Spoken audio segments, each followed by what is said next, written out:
जय हिंद। तो मेरे प्यारे मित्रों, जैसा कि पिछले क्लास आपने पढ़ा था कि जलियांवाले बाग के हत्याकांड के बारे में स्टार्ट करने वाले थे, तो आज हम लोग पढ़ने वाले हैं जलियांवाले बाग का हत्याकांड। तो जलियांवाले बाग का हत्याकांड कब हुआ है, तो हम लोग देखेंगे। ये घटना जो घटी है 13 अप्रैल 1919 में घटित हुआ था। ठीक है, और आज जो हम लोग चर्चा करने वाले हैं वो चर्चा करने वाले हैं इनके बारे में। तो जलियांवाले बाग का हत्याकांड अमृतसर में बैसाखी के मेले के लिए जमा हुई भीड़ पर जनरल डायर ने मैदान के बाहर निकलने वाले सारे रास्ते को बंद कर धुआंधार गोलियां चलाई, और जिससे सैकड़ों लोग यहाँ पे मारे गए थे। और ये सैकड़ों लोग जो मारे गए थे, इस सैकड़ों लोग मरने के पीछे यानी इन्होंने जो मारा, इनका मारने का जो मुख्य रीजन था कि मार्शल लॉ लगाया गया था। यानी कि यदि शहरों में बात करें तो शहरों में लगाए गए थे मार्शल लॉ, और यही मार्शल लॉ का पता जो है ना, यहाँ के जो लोग थे, यहाँ के जो जनता थे, इन जनता लोगों को पता नहीं था। इन लोगों ने रोलेट एक्ट का विरोध करने के लिए यहाँ पे एक संगठन के रूप में भी देखा जाए तो मेले में शिरकत हुए थे, ताकि सभी लोग थोड़ा सा डिस्कशन करके रोलेट एक्ट का विद्रोह किया जा सके। लेकिन ये मालूम नहीं था कि शहरों में मार्शल लॉ लगा हुआ है, और इस वजह से यहाँ पे जनरल डायर ने इसकी पूरी अगवानी करते हुए इन्होंने क्या करा, पूरी तरीके से यहाँ पे जो बाहर निकलने वाले जो रास्ते थे उस रास्ते को बंद कर इन्होंने बहुत ज़्यादा अंधाधुंध गोलियां चला दी, जिससे सैकड़ों लोग मारे गए थे। हम इसके पहले वाली वीडियो में इसका शुरुआत बता चुके हैं। यदि आप लोग नहीं देखे हैं तो पार्ट 1 को जरूर देख लें। पार्ट 1 के बाद ये पार्ट 2 है, और इसी प्रकार से हम लोग आगे भी देखते रहेंगे। ठीक है, तो चलें आगे बढ़ेंगे। तो आगे बढ़ते हैं, जहाँ पे देखेंगे हम लोग की इस प्रकार से यदि बात करें रोलेट एक्ट का जब या फिर जलियांवाले बाग का जब हत्याकांड हुआ, तो उसके बाद हमारे यहाँ पे किस किस प्रकार की समस्याएं या फिर इसका विरोध किस प्रकार से किया गया। तो यहाँ पे हम देखेंगे कि जब जलियांवाले बाग का हत्याकांड हुआ तो उसे खिलाफत और असहयोग आंदोलन का मुख्य बिंदु किस प्रकार से लिया गया। तो यहाँ पे जलियांवाले बाग का हत्याकांड का प्रभाव क्या हुआ। तो सबसे पहले जानेंगे जलियांवाले बाग की ऐसे खबर फैलते ही लोग सड़क पर उतर आए और हड़तालें की गई, है ना। यहाँ पे देखेंगे हड़तालें की गई, सरकारी जैसे इमारतें हैं उनके ऊपर हमले किए गए, सरकारी इमारतों को तोड़ दिया गया, है ना। तो ये सारी क्रियाएं की गई। आगे बढ़ेंगे और आगे जानेंगे इसके बारे में और जानकारी। तो बोलेंगे कि सरकार की दमनकारी नीति क्या थी। तो हम कहेंगे सरकार ने जो दमनकारी नीति अपनाई थी, जिसके वजह से लोगों को अपमानित किया गया, अपमानित करने के लिए उन्हें ज़मीन पर एक नाक रगड़ने और सड़कों पर घिसट कर चलने के लिए मजबूर कर दिया गया। और जब इस प्रकार से समस्याएं होने लगी, बहुत सारे लोगों को इस प्रकार से दंडित किए जाने लगे, तब जाके महात्मा गांधी ने इस समझा कि अब ये जो आंदोलन है, ये आंदोलन धीरे धीरे ये हिंसा का रूप ले रहा है। ये आंदोलन धीरे धीरे बहुत ही, यानी कि ये चाहते थे। आपको मालूम ही होगा कि गांधी जी जो थे, महात्मा गांधी जी जो थे, ये थे अहिंसावादी, और देख रहे थे कि ये आंदोलन जो है हिंसा का रूप ले रहा है। तो इसीलिए इन्होंने रोलेट सत्याग्रह आंदोलन को क्या कर दिया, वापस लेने का फैसला ले लिया। ठीक है, आगे बढ़ेंगे। खिलाफत का मुद्दा क्या था। तो खिलाफत, अब जानेंगे खिलाफत का मतलब क्या होता है। तो जैसे बोला कि पहले विश्व युद्ध में ओटोमन तुर्की की हार के बाद खलीफा इसे इस्लामिक जगत की एक आध्यात्मिक नेता के रूप में जाना जाता है खलीफा को। तो के शक्तियों की रक्षा के लिए भारत में खिलाफत समिति का गठन किया गया था। ये बात याद रखेंगे कि भारत में खिलाफत समिति का यानी कि गठन किया गया था, और ये किसके वजह से किया गया था आप देखेंगे। यहाँ पे ये जो संगठन हुआ था खिलाफत संगठन, ये किसके वजह से हुआ था, यहाँ पे समझेंगे। इस्लामी जगत की एक आध्यात्मिक नेता के रूप में, जिसे हम लोग किस नाम से जानते हैं, खलीफा के नाम से जानते हैं। और इनके नाम पे ही एक संगठन बनाए गए थे, जिसका नाम था, संगठन का जो नाम था, वो संगठन का नाम क्या था। तो आप देखेंगे कि ये संगठन का नाम था खिलाफत समिति। ठीक है, तो इससे महात्मा गांधी को बहुत ही अच्छा लगा, क्योंकि ये जान पा रहे थे कि यदि खिलाफत होगी तो खिलाफत के वजह से हिंदू और मुस्लिम दोनों एक समुदाय के रूप में एक साथ मिलकर ये आंदोलन पे हावी पड़ेंगे, है ना। अब यानी कि हिंदू और मुस्लिम एक होंगे। तो इसी प्रकार से देखा जाए तो हिंदू मुस्लिम एकता की बात हुई थी।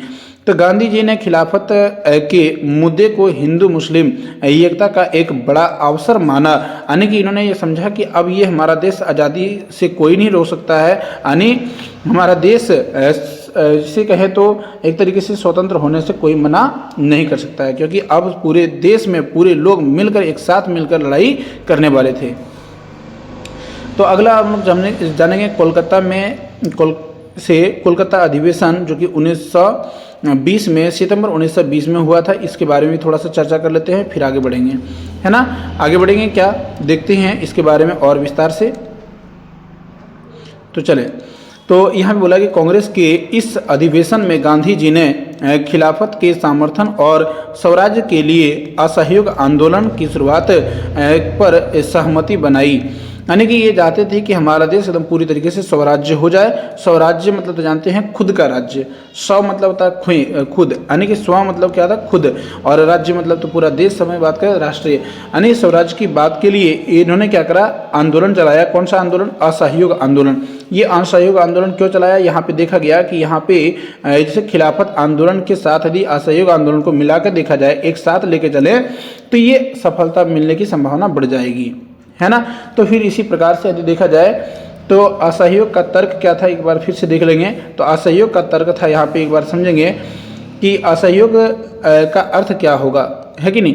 तो असहयोग जो आंदोलन कर रहे थे, आंदोलनकारियों का तर्क था कि अपनी पुस्तक, जैसे महात्मा गांधी ने हिंद स्वराज का नाम का एक पुस्तक लिखा था, और हिंद स्वराज के पुस्तक में जो लिखा है उन्होंने क्या लिखा और कब लिखा गया था, एक बात ये भी जानेंगे कि 1909 में लिखा है। महात्मा गांधी ने क्या लिखा है कि महात्मा गांधी ने कहा था कि ब्रिटिश शासन भारतीयों के सहयोग से ही चल पा रहा है। यानी कि यदि कोई ब्रिटिश सरकार अपनी सत्ता को चला रहा है, अपने शासन को चला पा रहा है, तो इनका और कोई वजह नहीं, हम भारतीय ही हैं जिनकी वजह से वो अपना सत्ता को चला पा रहे हैं। अतः सहयोग वापस लेने पर यह स्वराज्य मिल जाएगा, यानी कि हम लोगों को 1 साल के भीतर ही स्वराज्य का प्राप्ति हो जाएगी। और ये स्वराज्य की प्राप्ति कैसे होगी, तो हम लोग जानते हैं कि जब भी कोई विदेशी आक्रमणकारी या फिर विदेशी लोग हमारे ऊपर यदि शासन करता है, तो वो कहीं ना कहीं हम लोग ही उसको सहयोग करते हैं। तो यदि महात्मा गांधी का कहना है, यही हिंद स्वराज्य की पुस्तक में यही लिखा गया था कि यही तर्क दिया गया था कि यदि भारतीय लोग विदेशियों को सहायता यानी कि साथ ना दे, यानी कि सपोर्ट ना करे, तो ये हम लोग भारतीयों को आज़ादी देने से यानी कि स्वराज्य प्राप्त करने से कोई नहीं रोक सकता है।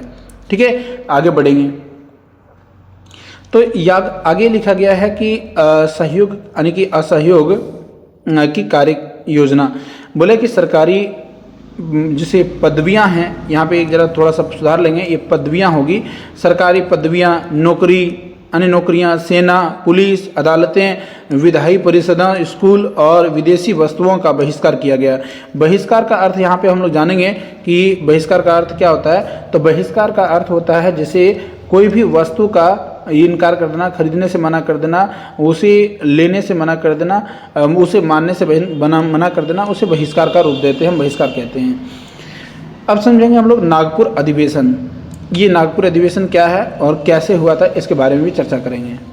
तो यहाँ पे देखेंगे नागपुर अधिवेशन, कांग्रेस के नागपुर अधिवेशन के सहयोग आंदोलन यानी कि असहयोग आंदोलन के प्रस्ताव पर अंतिम मोहर लगी थी।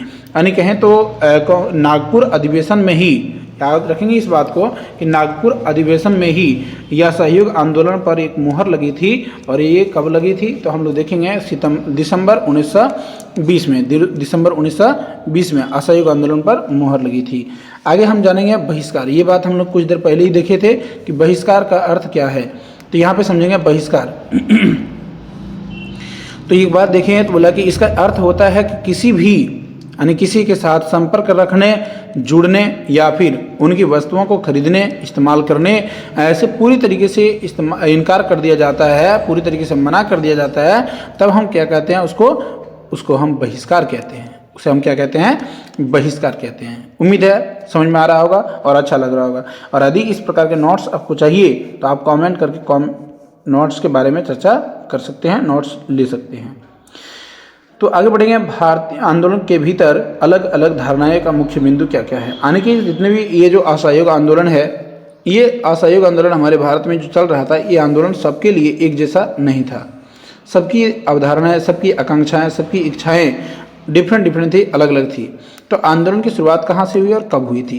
तो बोले कि जनवरी 1921 में असहयोग खिलाफत आंदोलन की शुरुआत शहरी मध्यम के वर्ग के भीतर यानी भागीदारी के साथ हुई थी। याद रखेंगे, पहले जो शुरुआत यानी बात करें तो पहली शुरुआत जो हुई थी जनवरी 1921 में हुई थी, और ये किस नाम जानते हैं? तो असहयोग खिलाफत आंदोलन के नाम से जानते हैं। और ये कहाँ शुरू हुई थी? हम कहेंगे कि ये शहरी इलाकों में शुरू हुआ था। और कौन से लोग किए थे? तो मध्यम वर्ग के लोग जो थे उन्होंने ये आंदोलन को शुरू किया था। आगे बढ़ेंगे, शहरों में आंदोलन कैसा था? तो शहरों में आंदोलन की बात करें तो विद्यार्थियों ने स्कूलों कॉलेजों को छोड़ दिया, शिक्षकों ने इस्तीफा दे दिया, और वकीलों ने भी अदालतें जाने से मना कर दिया, बहिष्कार कर दिया। ठीक है, आगे बढ़ेंगे। आर्थिक प्रभाव क्या था? आर्थिक तंगी यानी कि आर्थिक समस्याएं क्या हुई थी, तो उसे भी जानेंगे आर्थिक प्रभाव के बारे में। तो आर्थिक प्रभाव के बारे में जानते हैं तो विदेशी कपड़े की होली जलाई गई, विदेशी कपड़े जो थे उनको जला दिया गया, दुकानें की पैकेटिंग की गई। पैकेटिंग मतलब जानते होंगे आप लोग, और नहीं जानते तो यहाँ पे ध्यान दीजिएगा कि पैकेटिंग का अर्थ होता है जब कोई वस्तुओं को यह खरीदने के लिए यानी कि दुकानों के जो रास्ते होते हैं, इस रास्ते पर जब कोई धरना प्रदर्शन करता है यानी कि ये सारे के लोग यहाँ खड़े हो जाते हैं, किसी भी लोगों को जाने आने से मना कर देता है, यानी कि इसे ही हम क्या कहते हैं? पिकेटिंग कहते हैं, है ना। तो वही कहते हैं। और विदेशी कपड़ों का आयात आधा रह गया, यानी विदेशी कपड़े जो आ रहे थे बहुत भरी भर के आ रहे थे, वो सारे कपड़ों का जो आयात था वो आयात गिर कर आधा हो गया, यानी कि जितना आ रहा था उससे आधा हो गया। फिर ये आंदोलन धीरे धीरे सुस्ताने लगी, धीरे धीरे कमज़ोर होने लगा। ये आंदोलन कमज़ोर होने का रीज़न जो था वो गरीब लोग थे, क्योंकि गरीब लोग हमारे भारतीय कपड़ों को खरीदना यानी अफोर्ड करना मुश्किल था, क्योंकि भारतीय कपड़े का जो मूल्य था विदेशी कपड़ों के मूल्य से थोड़ा अधिक था। तो वही कहें कि खादी कपड़े का मूल्य यानी कि मिल के कपड़ों का तुलना में यदि देखा जाए तो महंगा था, इसलिए गरीब लोग इस कपड़े को लंबे समय तक नहीं खरीद सके। साथ ही वैकल्पिक जैसे भारतीय संस्थाओं के निर्माण की प्रक्रिया भी बहुत धीमी थी। यानी कि यदि कहें तो भारत में फैक्ट्रियों का भी निर्माण, यदि कहें निर्माण की प्रक्रिया, तो ये भारतीय फैक्ट्रियों का निर्माण की प्रक्रिया भी जो थी वो कैसी थी?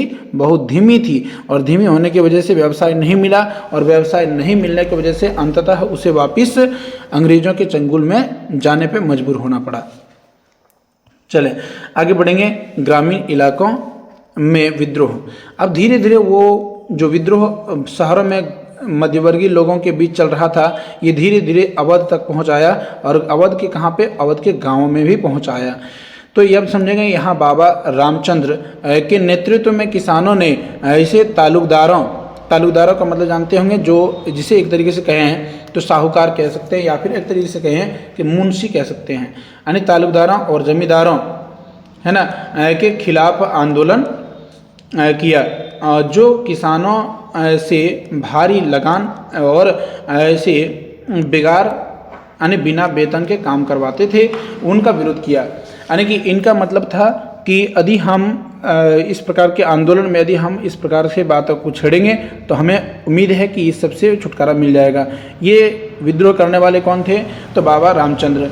और बहुत सारे वहाँ के नेताओं का मानना था कि बाबा रामचंद्र में एक असीमित शक्ति है ना, अदृश्य शक्ति है, ऐसा शक्ति है कि इसे गोलियां भी छू नहीं सकती है, यानी कि इसे गोली मारने पे भी ये नहीं मरेंगे, ऐसा शक्ति है, ऐसे वहाँ के लोगों का मानना था, है ना। और साथ ही साथ ये चिकित्सक भी थे, यानी कि दवाइयाँ भी बनाते थे। चले, तो यहाँ तक उम्मीद है आपको समझ में आया होगा। यानी कि बाबा रामचंद्र ने क्या करा था? ये तालुकदारों और जमींदारों के विरुद्ध में इन्होंने काम किया, यानी कि इनको ये बताया गया कि हम जो है आंदोलन कर रहे हैं, किस वजह से आंदोलन कर रहे हैं? किसानों को भारी जो लगान लगाए जा रहे थे, भारी लगान देने की जो बात हुई थी, ये भारी लगान से थोड़ा सा छुटकारा चाहते थे, और साथ ही साथ क्या चाहते थे? तो ये बेगार खटने से मना करते थे। बेगार का अर्थ है आप लोग जानते होंगे, जैसे कि कोई व्यक्ति बिना कोई वजह का, बिना कोई मूल्य के, बिना कोई धनराशि के यदि वो काम करवाता है किसी को और उस पर कुछ भी नहीं देता है, तो उसे हम क्या कहते हैं? बेगार कहते हैं। तो चलें आगे बढ़ेंगे।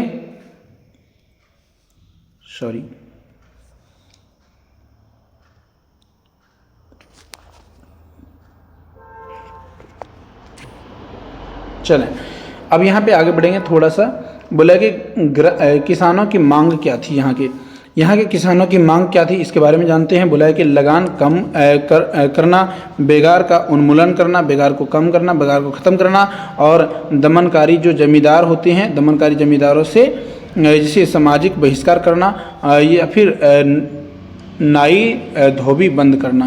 यानी एक तरीके से देखा जाए तो दोनों के बीच में जो फ़र्क किया गया था वो फ़र्क को कम करने की और फ़र्क को मिटाने की बात कही गई। ठीक है, आगे बढ़ेंगे। अगला कि नेहरू का दौरा क्या रहा।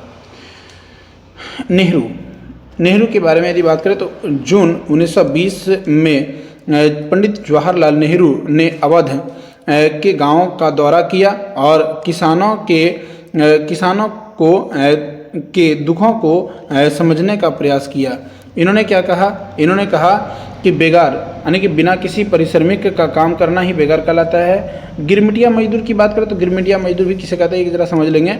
तो गिरमिटिया मजदूर होता है जिसे आवंटित किया जाता है ना, कोई भी मूलधन को आवंटित करके उसको काम कराता है। जैसे औपनिवेशिक शासन के दौरान जैसे फिजी, ग्यूना, वेस्ट इंडीज यादी के लिए ले जाए गए ऐसे अनुबंधित मजदूर, अनुबंधित मतलब जानते होंगे कि कोई कॉन्ट्रैक्ट बेसिस पे लेके जाते हैं, और कॉन्ट्रैक्ट बेसिस पे लेके जाते थे लेकिन वास्तव में एक्चुअली में यदि देखा जाए तो वहाँ से वापस घूमकर वो लोग नहीं आते थे।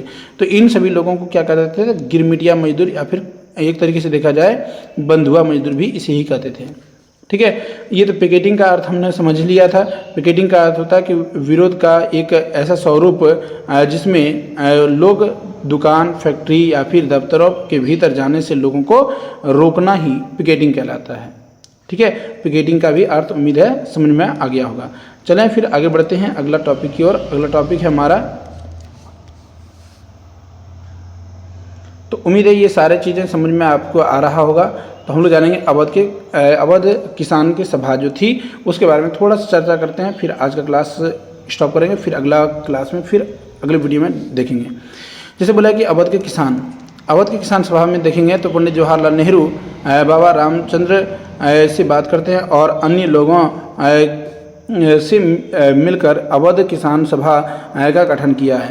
यानी कि अवध किसान सभा का गठन किसने किया? तो हम देखेंगे कि पंडित जवाहरलाल नेहरू ने किया है। कौन किए हैं? तो पंडित जवाहरलाल नेहरू ने किया है। और कब किसके सहयोग से किया? तो बाबा रामचंद्र और वहाँ के निवासी जो लोग थे वहाँ के लोगों से मिलकर किया था। बोला कि जिसकी महीने भर में लगभग 300 से भी ज़्यादा क्या हो गई, उसकी शाखाएं बन गए। ये बात याद रखेंगे कि किसान संगठन का जो एक बनाया गया था अवध किसान सभा का जो एक तरीके से शाखाएं की बात करें, शाखाएं कितनी बन गई? लगभग 300 से भी ज़्यादा बन गए थे सभाएं। ठीक है, तो किसान विद्रोह का स्वरूप कैसा था इसे भी समझते हैं। किसान सभा का स्वरूप कैसा था? बोला कि असहयोग आंदोलन के दौरान किसानों ने ऐसे ताल्लुकदारों और व्यापारियों के मकानों व जिसे बाज़ारों पर हमले किए और अनाज के गोदामों को लूट लिया गया। यहाँ पे यदि बात करें किसानों ने क्या करा? अनाज के जो गोदाम थे वो गोदामों को क्या कर लिया? किसानों ने लूट लिया। यानी किन के? यदि बात करें तो औपनिवेशिक सरकार की। ठीक है, तो इसके आगे हम लोग पढ़ेंगे कि गांधी जी का नाम क्या था, या फिर गांधी जी का नाम को लेकर क्या क्या काम हुआ था, उसमें वो सब चीज़ों के बारे में देखेंगे। वो हम लोग देखेंगे पार्ट 3 में, है ना। ये हमारा पार्ट 2 है। तो इसी प्रकार से यदि आपको वीडियो चाहिए तो आप लोग कमेंट करके ज़रूर बताइएगा, और नोट्स चाहिए तो नोट्स के बारे में भी कमेंट कीजिएगा। आज के लिए इतना ही, फिर मिलेंगे अगली class. Thank you for watching.